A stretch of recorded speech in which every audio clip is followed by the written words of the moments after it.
Welcome back, my friends. This is Mr. Daring. Today, we continue our journey through the world of macroeconomics, the world that decides when money flows smoothly and when it suddenly stops. In the last part, we learned what GDP truly means, the total value of all final goods and services produced inside a country. Now, let's go deeper. Let's understand how GDP is calculated, and more importantly, what each part of the formula tells us about people, businesses, and governments. Economists love formulas. But don't worry, this one is not scary. In fact, it's very simple. GDP equals C plus I plus G plus X minus M. Let me say that again. GDP equals consumption plus investment plus government spending plus exports minus imports. That's it. Just 5 letters. But together, they describe the entire economy of a nation. Remember this rule. In economics, every dollar someone spends becomes income for someone else. So when we add up all spending, we capture all income in the economy. Now, let's explore each part one by one. The biggest part of GDP is C. C stands for consumption. This is the total value of goods and services bought by households, people like you and people like me. When you buy food, clothes, furniture, a new phone, or get a haircut, that is consumption. When you eat at a restaurant or pay for Netflix, that is also consumption. In most countries, consumption makes up about 60 to 70% of GDP. That means the economy's heartbeat depends heavily on how confident consumers feel. Let's make this very clear. If you buy a new laptop, it is counted in GDP. If you buy a used laptop, it is not counted because it was already counted when it was first sold. If you pay for a haircut, it is counted. If you buy shares in a company, it is not counted because that is a financial transaction, not production. GDP only includes new production, not second-hand trading, not money transfers. So every time you spend money on new goods or services, you are helping GDP grow. That's why consumer confidence is so important. Here's something many people miss. If you buy something made overseas, even if you buy it locally, it does not add to your country's GDP. Imagine this. You order a smartphone made in Korea. You pay for it in Vietnam, but the production happened in Korea.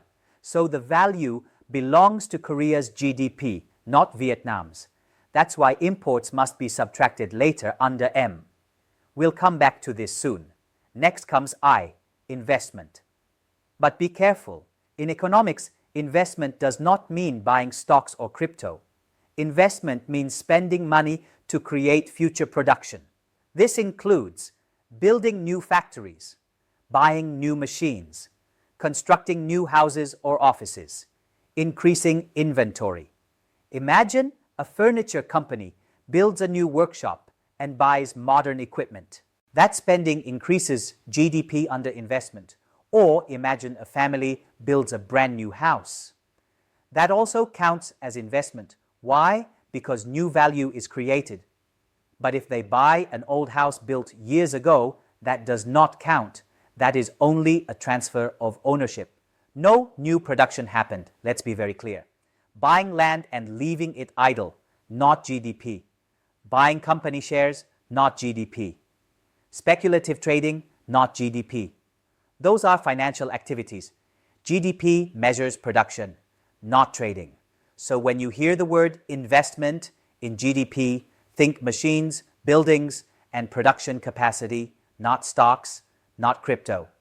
Next comes G, government spending. This includes everything governments buy to run the country.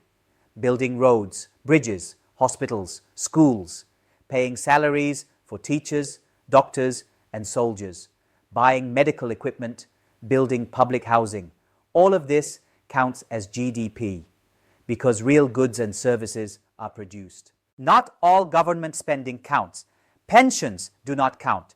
Unemployment benefits do not count. Welfare payments do not count. Why? because no new goods or services are produced. It is just money moving from one group to another. GDP only counts current production, not redistribution. Finally, we have X minus M. X means exports, goods and services produced inside your country and sold abroad. M means imports, goods produced abroad and bought by your citizens. Exports add to GDP. Imports subtract from GDP. Simple logic. If Vietnam makes a car and sells it to Japan, Vietnam's GDP increases. If Vietnam buys a car made in Japan, that value belongs to Japan's GDP. So we subtract imports. Every dollar of GDP comes from four sources: consumption, investment, government spending, net exports. Add them together and you get the size of the economy. For example, consumption, 250. Investment, 100. Government spending, 80. Exports, 60. Imports, 40. GDP equals 250 plus 100 plus 80 plus 60 minus 40. That equals 450 billion. That's GDP. In 2024, Vietnam's GDP was around 470 billion US dollars. Growth was about 7% compared to the year before. GDP per capita reached around $4,700. 5 years earlier, in 2019, GDP was only around 330 billion. That means the economy grew more than 40% in 5 years. GDP really is a country's report card. If consumption rises, people feel confident. If investment rises, businesses believe in the future. If government spending rises, the state is stimulating the economy. If exports rise, the country is competitive globally. When all four grow together, the economy is booming.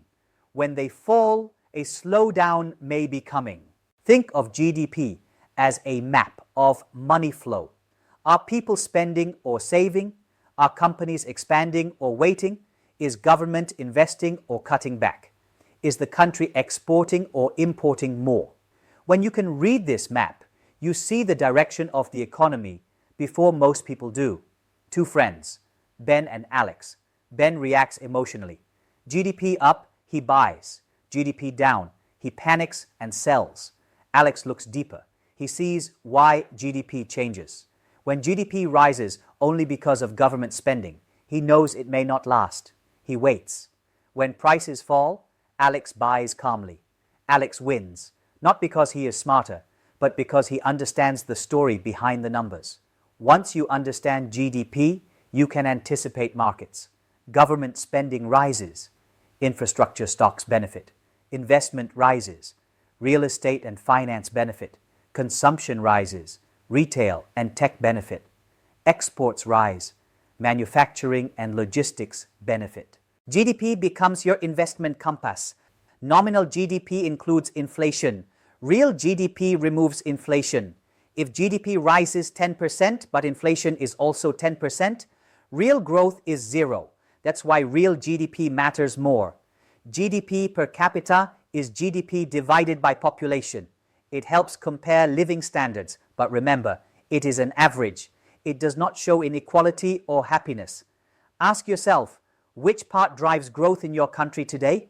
Consumption, investment, government, exports? Write down your guess, then check the data. This small habit builds big insight. When you see this formula again, GDP equals C plus I plus G plus X minus M, you won't see letters. You'll see people spending, businesses building, governments investing, and ships moving goods across oceans. You'll see life. In the next part, we'll connect GDP to the economic seasons: spring, summer, autumn, winter. And once you see that pattern, you'll start spotting opportunities before others even notice them. Stay with me. We're just getting started.